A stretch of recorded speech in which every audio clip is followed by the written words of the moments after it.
విజయవాడలో మావోయిస్టులు షెల్టర్గా మార్చుకున్న భవంతి యజమాని గురించి పోలీసులు ఇప్పుడు ఫోకస్ చేశారు. అసలు ఆ ఇంటి యజమాని మావోయిస్టులకు ఇంటిని ఎలా అద్దెకి ఇచ్చారని దానిపై బెజవాడ పోలీసులు ఆరా తీస్తున్నారు. నగర శివారు కానూరు కొత్త ఆటోనగర్లో ఉన్న భవంతి యజమానికి మావోయిస్టులతో ఏమైనా సంబంధాలు ఉన్నాయనే కోణంలో దర్యాప్తు ప్రారంభించారు.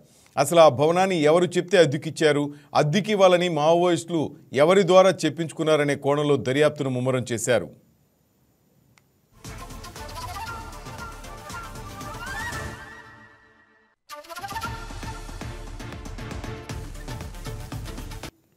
అయితే మావోయిస్టులు మకాంగా మార్చుకున్న భవంతి యజమాని వివరాలు ఇంకా పూర్తిగా తెలియలేదు.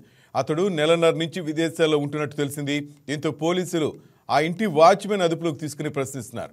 10 రోజుల క్రితం ఈ ప్రాంతానికి మావోయిస్టులు వచ్చినట్లు గుర్తించారు. కూలీ పనుల కోసం వచ్చామని, అద్దెకు ఉంటామని చెప్పి మావోయిస్టులు ఈ భవనంలోకి ప్రవేశించినట్టు తెలుస్తోంది. అయితే ఇంతమంది ఉంటుంటే ఎవరికి ఏ అనుమానం రాలేదా, వారి కదలికలు అనుమానాస్పదంగా కనిపించలేదా అనే కోణంలో వాచ్మెన్ అదుపులోకి తీసుకుని పోలీసులు విచారిస్తున్నారు.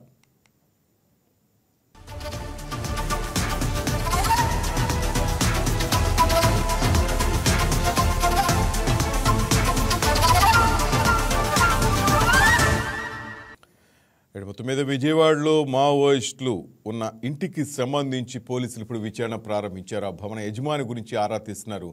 ఆ భవనానికి సంబంధించిన వాచ్మెన్ మొదట అదుపులోకి తీసుకున్నారు. దానికి సంబంధించిన మరిన్ని అప్డేట్స్ మా కరెస్పాండెంట్ బిందు లైవ్లో అందిస్తారు. బిందు, చెప్పండి, ఏమైనా అప్డేట్స్ తెలిసే ఆ బిల్డింగ్ గురించి? రాష్ట్ర వ్యాప్తంగా మావోయిస్టుల కదలికలు కలకలం రేపుతున్నాయి. ముఖ్యంగా విజయవాడకు సంబంధించి ఆటోనగర్లో అయితే మావోయిస్టులు ఈరోజు పొద్దున 28 మంది మావోయిస్టులను పోలీసులు అదుపులోకి తీసుకున్నారు.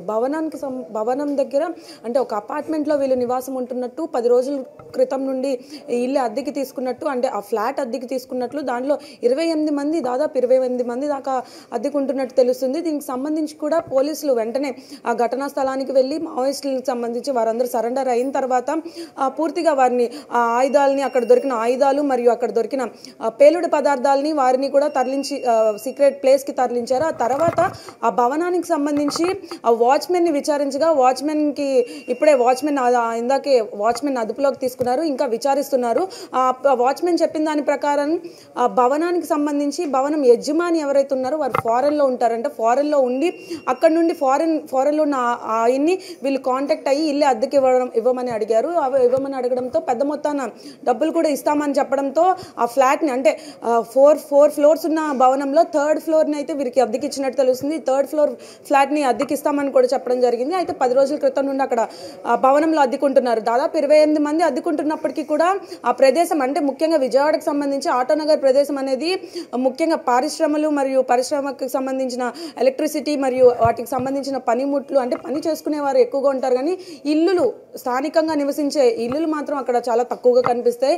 అట్లాంటి ఒక పరిశ్రమల మధ్యలో ఉన్న ఈ భవనానికి సంబంధించి చూసుకుంటే చాలా వరకు అటు ఇటు చూసుకున్నట్లయితే ఫ్యాక్టరీలు ఉన్నాయి. ఫ్యాక్టరీల మధ్యలో ఈ అపార్ట్మెంట్ అనేది ఉంది. అపార్ట్మెంట్ల కింద కూడా సంథింగ్ వర్క్స్ అయితే జరుగుతున్నాయి, ఫ్యాక్టరీకి సంబంధించిన వర్క్స్ జరుగుతున్నాయి. 3rd ఫ్లోర్ని అయితే అద్దెకి తీసుకున్నారు. 3rd ఫ్లోర్లో అయితే 10 రోజుల నుండి అయితే వీరు ఉంటున్నట్టు సమాచారం తెలిసింది.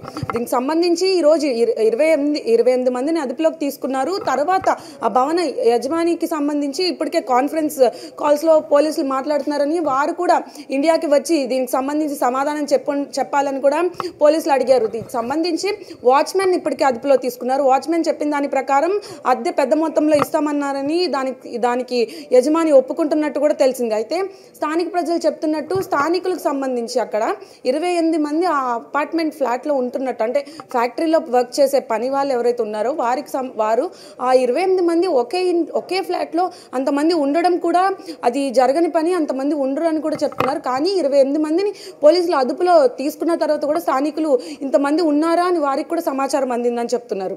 అలాగే 28 మంది దొరికినప్పటికీ కూడా రోజు ఆ ఫ్లాట్ నుండి సీసీ కెమెరాస్ కానీ, ముఖ్యంగా చూసుకుంటే అక్కడ పనిచేసే వర్కర్స్ చెప్పిన దాని ప్రకారం ఒక్క ఫ్లాట్ నుండి రోజు ఒకరు మాత్రం బయటికి వచ్చి వెళ్ళడం అయితే రోజు జరుగుతూ ఉంటుందంట. అంటే 5 తర్వాత నుండి ఆ రోడ్స్లో ఎవరు ఉండరు. సో 5 తర్వాత నుండి అయితే ఒక వ్యక్తి మాత్రం రోజు బయట ఆ ఇంటిలో నుండి, అంటే అపార్ట్మెంట్లో నుండి బయటికి వచ్చి మళ్ళీ వెళ్ళడం, మళ్ళీ రావడం. కానీ ఆయన బయటికి వచ్చేటప్పుడు ఇంటికి సంబంధించి లాక్ వేసేసి మళ్ళీ వెళ్ళిపోయేవాడంట. అంటే అలాగే రోజు 10 రోజుల నుండి అదే కంటిన్యూ అవుతుంది. అయితే ఈరోజు పొద్దున్న జరిగిన దానికి సంబంధించి వారు పోలీసులు ఘటనా స్థలానికి చేరుకున్న తర్వాత ఫైరింగ్ చేయడం జరిగింది. ఫైరింగ్ చేయడంతో డ్రోన్ కెమెరాస్ని అపార్ట్మెంట్ చుట్టూను ఎగరవేశారని తెలిసింది. అయితే ఎగరవేసిన తర్వాత డ్రోన్ కెమెరాస్కి సంబంధించి ఆ కిటికీ భవనానికి ఉన్న ఒక కిటికీ విరిగిపోవడంతో ఆ డ్రోన్ కెమెరా లోపల విజువల్స్ 28 మంది లోపల ఉన్నారని డ్రోన్ కెమెరా విజువల్స్లో అయితే పోలీసులు చూశారు. చూసిన తర్వాత 28 మందిని అదుపులోకి తీసుకున్నారు. అంటే వారు అరెస్ట్ చేయడానికి వెళ్ళక ముందే వారే స్వతహా సరెండర్ అయ్యారు. దీని ద్వారా వారిని అక్కడ నుండి సీక్రెట్ ప్లేస్కి తరలించగా ఆ అపార్ట్మెంట్కి సంబంధించి మొత్తం పరిశీలించారు. అపార్ట్మెంట్కి సంబంధించి పరిశీలిస్తే చుట్టూతా కూడా నిర్మానుష్యంగా ఉంది. అంటే ఫ్యాక్టరీలు ఉన్నాయి తప్పించి స్థానికంగా గృహానికి సంబంధించి నివాసం ఉండే ఎవరు లేరు.